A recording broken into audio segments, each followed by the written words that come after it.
Welcome to lovely Las Vegas for Coast to Coast Hoops with myself, Greg Hoops Peterson, now part of the VSiN family of podcasts. We've got an excellent podcast for you.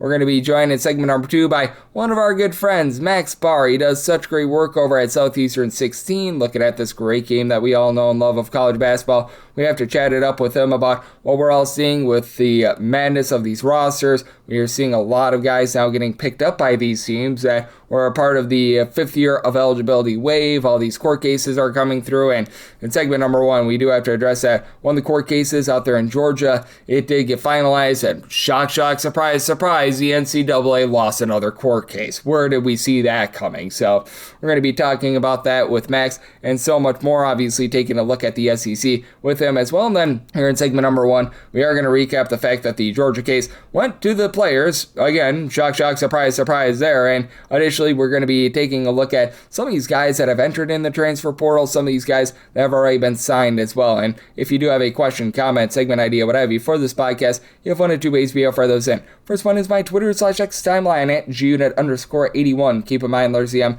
they mean does not matter. So as per usual, please do send these into the timeline. And the other way is find an Apple Podcast review. If you rate this podcast 5 stars, it is very much appreciated. From there, you're able to fire in whatever you'd like to hear on this podcast via that 5-star review. Do beg with you, to believe with you. Please do send in these Twitter/X questions. Makes the offseason go by a little bit faster and lets me know exactly what you want to be hearing on this podcast as well. So it does do a lot of good there. And how about if we do start things off with the fact that that Georgia case that involved Michael Stillwell, Chauncey Wiggins, RJ Godfrey, they were granted an injunction against the NCAA in their suit. Even if they didn't enter in the transfer portal in time, they are going to be able to play. Stillwell was already picked up by Texas Tech. For RJ Godfrey, he already landed over at Arizona, so this is absolutely massive for these guys. We're still waiting on the California case with Donovan Dent, and we do have an update on Gonzaga that I'm going to get you guys in a minute or two as well, but and right now the NCAA is just losing court case after court case. I think we just have to assume at this point whether or not these guys enter in the transfer portal or not in time, because the NCAA is trying to crack down on these teams with the anti-air quotes here, ghost transfers, if they didn't enter in the transfer portal in time. Well, the courts are going to be saying you can't do anything to these coaches because they're trying to suspend these coaches that play a ghost transfer for 50% of the season.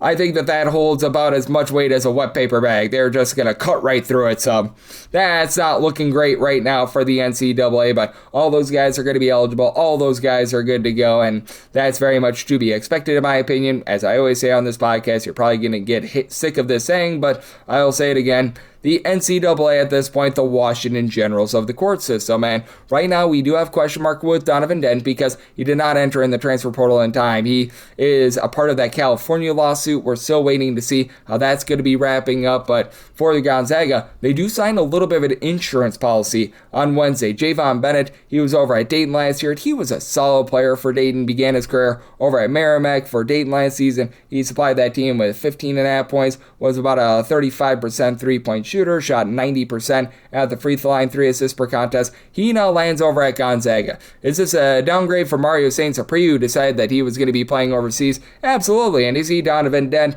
No, but at the same time, this is going to be able to give them a little bit of depth. He was a part of the Ohio ruling that allowed these guys to be able to get an extra year of eligibility as well. For Gonzaga, do have to wonder what Davis Vogel is going to be able to do in a full season, because he, in a small sample size last year, was good, and then when they gave him a little bit more run, that's when things started to fall off a little bit, but you get back right enough. Masamba Diop, 7-footer, he should be able to do a nice job down low. I like the pickup of Isaiah Harwell as well, so Gonzaga, they're looking set up to be in the top of the Pac-12, even with the loss of Mario Saint-Cyr. Again, is this a little bit of a downgrade? I do think so, but at the same time for Gonzaga, now they've got an insurance policy in case if Donovan Dent is not able to get that eligibility. So we are seeing a lot that's happening with these court cases. We're seeing a lot that's happening in college basketball right now. How about if we bring on one of our good friends, Max Barr? He does such great work over at Southeastern 16 with our good friend Blake Lovell. He joins me next right here on Coast to Coast Hoops with myself, Greg Hoops Peterson, now a part of the VSiN Family Podcast.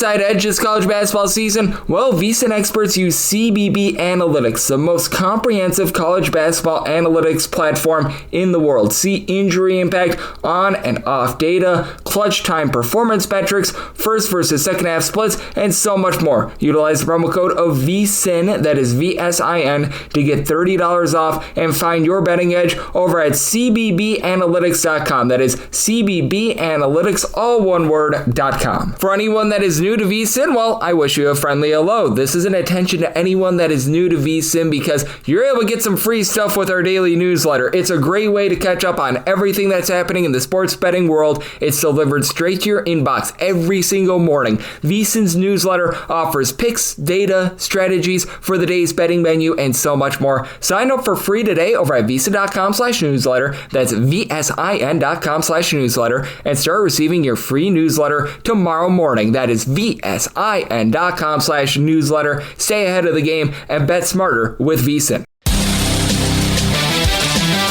And we're back here, lovely Las Vegas, for Gonzaga with myself, Greg Hoops Peterson, now part of the VSiN Family Podcast. Always a pleasure to be joined by this man as we've got Max Barr aboard. He does such great work over at Southeastern 16. He and our good friend Blake Lovell doing a great job taking a look at all that we're getting in the Southeastern Conference. But on top of that, I know that he's doing a tremendous job keeping up with all that we're getting with his visual depth charts for the upcoming season. And man, we've got a lot of moving parts with regards to those. Max has been on top of all of it in terms of what we're getting in the news of college basketball and so much more. And you're able to follow him on the old Twitter/X at his first and last name, Max Barr. That is 2 R's on the last name Barr, the letters CBB all together. And Max, always a pleasure, my friend. Thank you. Greg, it is probably my favorite time of the week when I get to come on the lovely Greg Peterson show. And I will say, we are treated to an unusual college basketball offseason. We were just talking about it before we started here, but I've done these depth charts all offseason for 3 years now. I've always been busier than most in the offseason, given the depth charts in the transfer portal. Greg, it's never been anything close to this. This is out of this world. Yeah, it's absolutely wild. And how much are you bracing for impact for what we're going to be seeing over the next few weeks? Because we saw like Javan Bennett go over to Gonzaga on Wednesday. That was a big move. RJ Godfrey, JaMychal Stillwell. I feel like we're just at the tip of the iceberg because a lot of these guys are getting eligibility, and the court case out there in Georgia was massive. The court case in Georgia was massive, and because they were plaintiffs in that case, that's the confusing thing about this right now, Greg, for like the non-diehard, that's on social media 24/7, getting all these different updates by the hour. The reason why this is so confusing is because the different court cases don't include all of the transfer rules in the NCAA transfer bylaws and rules of restitution and all that. So you had that overarching one with the Colorado injunction, Greg, that gives just that blanket class of 22 high schoolers that fifth year, but it didn't give them all of the transfer exemptions. So that's why you see when they're named as a plaintiff, it's so much more valuable than just that Colorado blanket one. We saw guys like you mentioned with Stillwell going to Tech. We saw RJ Godfrey go to Arizona, Jalen Washington go to Tennessee and shore up that front court. So that's the real confusing part here, is like kind of this difference in court cases. Yep, it certainly is confusing. And, well, that's college basketball in general right now. And which teams do you think are going to be in on these guys the most? Because I think there's one out there in your main conference in the SEC. No fans are buts about it. I'm sure they would love to sign a few of these guys, and I think that they're number one on the list. But are there a few other teams that you're looking at right now, and you feel like they're going to be very much going after these fifth-year guys and trying to be able to get them on campus? Yeah, definitely going to be a bunch of movement in the SEC. I mentioned Jalen Washington getting the extra year, going from Vanderbilt to Tennessee. That's kind of a back-to-back year pipeline there following Jalen Carey's transfer route. But LSU and Kentucky are going to be in contention for guys here, as well as maybe an Ole Miss looking to add an extra man in the front court. But LSU and Kentucky both linked to early guys. There's kind of a three-man pairing of guys that are getting extra eligibility that are in the front court that are being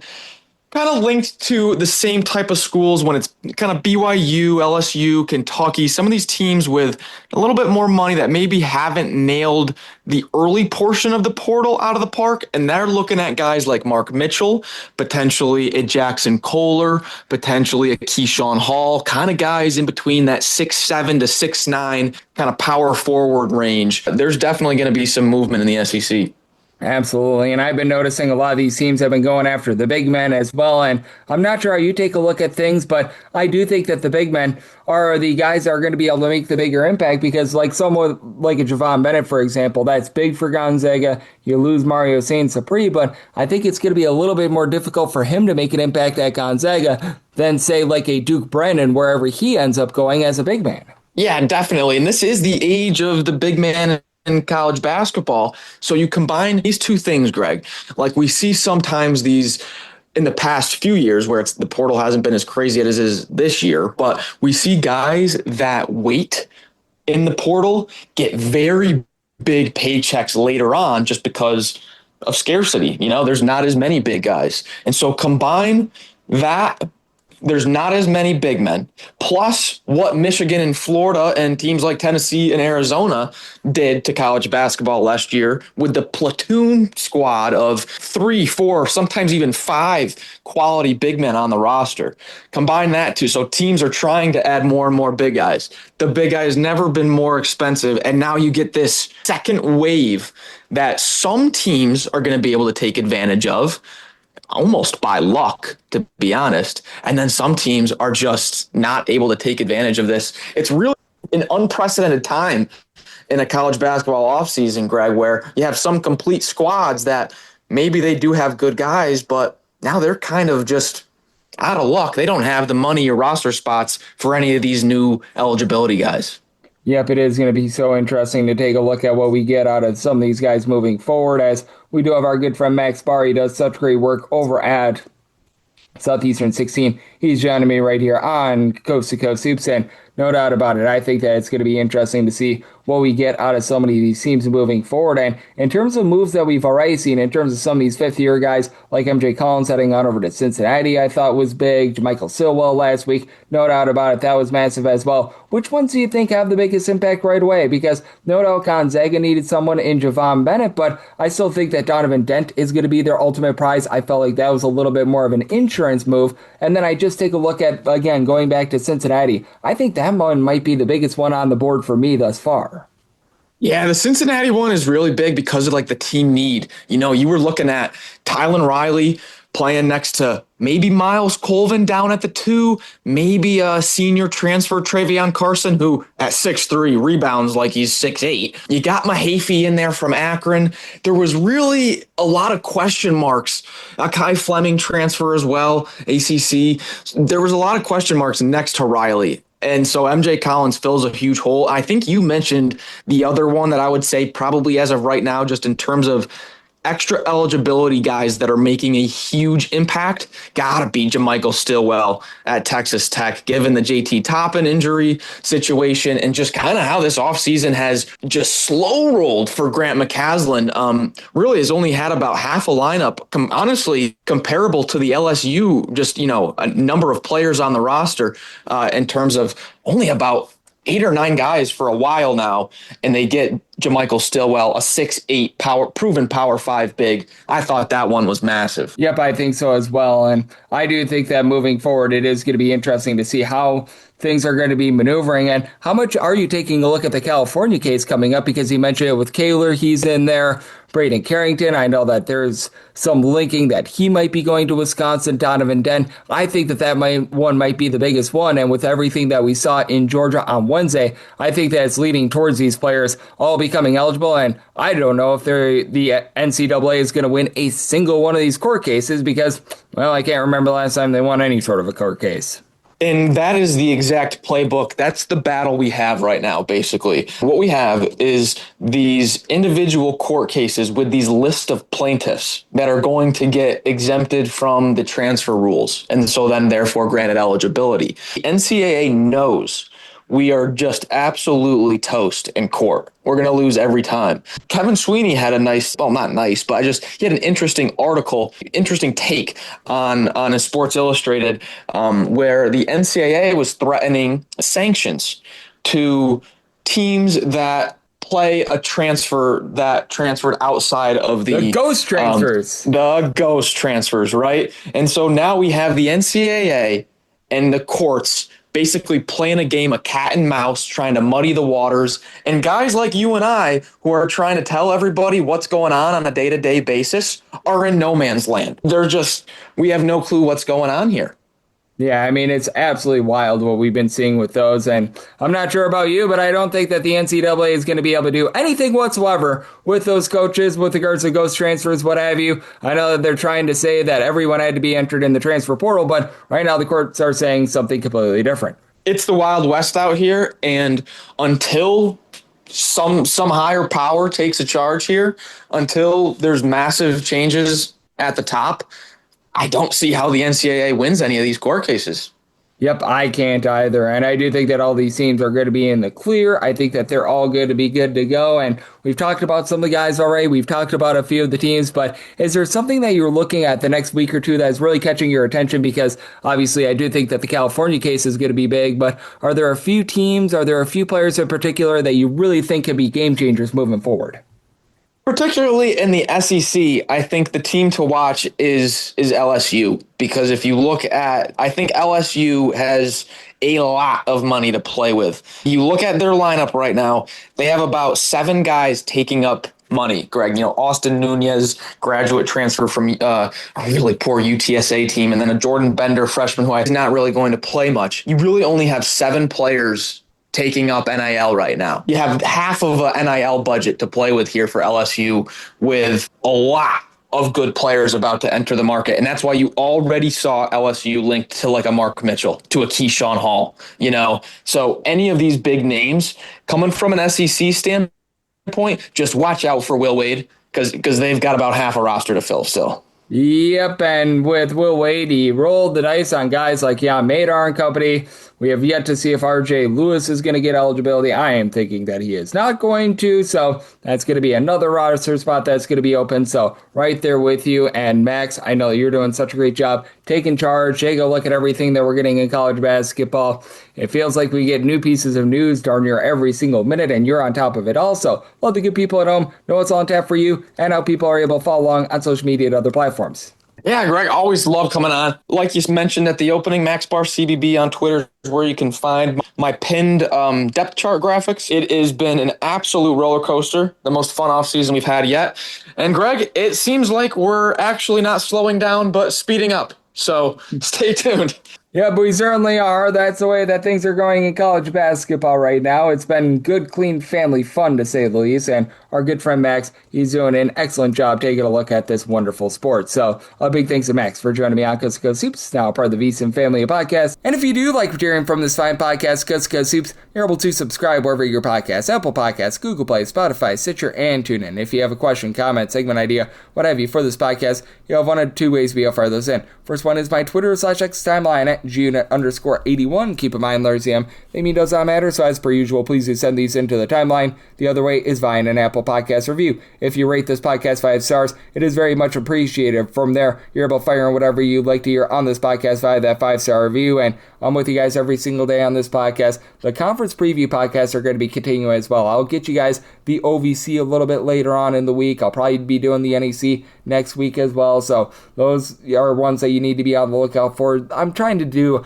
a lot of conferences in which are not going to be totally changed by these court rulings. I know that that's very difficult because even some of these mid-major teams like Pacific and Illinois State are jumping into the mix, but I'm going to be trying to do that. I want to try to make this the most successful and profitable college basketball season of all time. So continuing on with the podcast, I've went over 2,430 straight days without a missed podcast, so you know what you're going to get there. Going to get great guests all throughout the offseason, and I appreciate you tuning in today, and I'll be back once in a month. Thank you.